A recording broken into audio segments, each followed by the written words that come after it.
Assalamualaikum warahmatullahi wabarakatuh. Saya Dakiratul Mukasafah dengan NIM 222321009.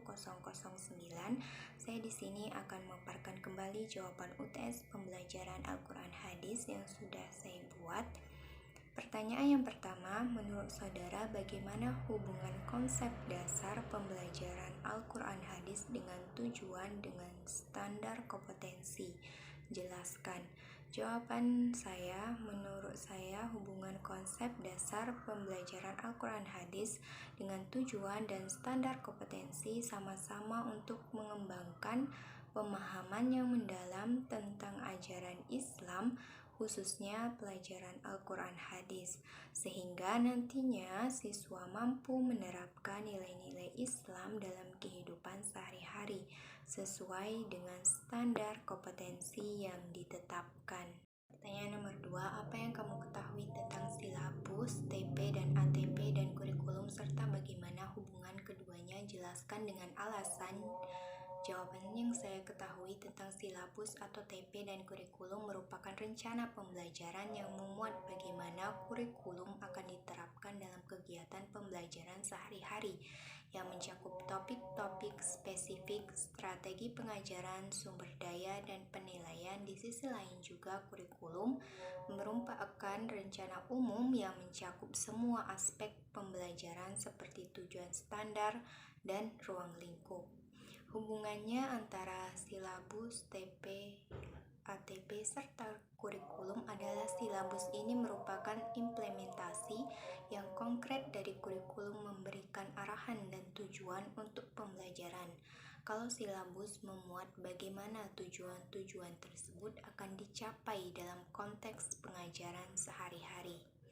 Alasannya, tanpa adanya silabus yang jelas, guru mungkin akan kesulitan untuk menerapkan kurikulum yang efektif, dan sebaliknya, tanpa adanya dasar kurikulum yang kuat, silabus akan kehilangan fokus pada tujuan pembelajaran yang jelas. Oleh karena itu, silabus dan kurikulum harus saling melengkapi dan memberikan arah agar pembelajaran efektif.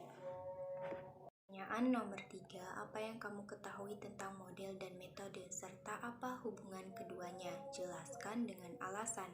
Jawaban saya, yang saya ketahui tentang model adalah pendekatan umum yang menggambarkan bagaimana pembelajaran seharusnya terjadi seperti pendekatan konstruktivis, behavioris, atau kognitif. Kalau metode strategi yang digunakan dalam proses pembelajaran seperti ceramah, diskusi kelompok, atau proyek pembelajaran. Hubungannya, model dan metode ini memberikan dasar filosofis untuk pendekatan pembelajaran secara keseluruhan. Kalau metode memberikan strategi untuk menerapkan model yang nyata. Alasan saya karena hubungan model dan metode ini memastikan bahwa pendekatan pembelajaran yang dipilih sesuai dengan prinsip-prinsip teoritis yang mendasarinya, sambil memberikan panduan yang relevan pada pelaksanaan pembelajaran dalam kelas. Selanjutnya, pertanyaan nomor 4, apa perbedaan sumber dan media serta bagaimana hubungan keduanya? Jelaskan. Dengan alasan. Jawaban saya, sumber belajar adalah berbagai sumber baik berupa data, orang, wujud tertentu yang dapat digunakan siswa dalam belajar baik secara terpisah maupun terkombinasi sehingga mempermudah siswa dalam mencapai tujuan belajarnya.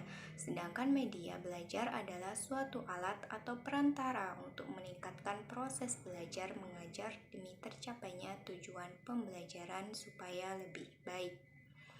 Hubungan keduanya adalah media yang menggunakan sumber untuk menciptakan konten yang disebarkan kepada audiens. Alasan saya karena hubungan di antara media dan sumber sangat penting karena media membantu menyebarkan informasi dan berbagai sumber kepada pembelajar dengan cara yang mudah diakses dan dimengerti. Pertanyaan nomor 5, apa yang kamu ketahui tentang alat peraga dan bagaimana hubungannya dengan penilaian siswa? Jelaskan. Dengan alasan, jawaban saya, alat peraga digunakan untuk membantu menjelaskan konsep-konsep dan pembelajaran.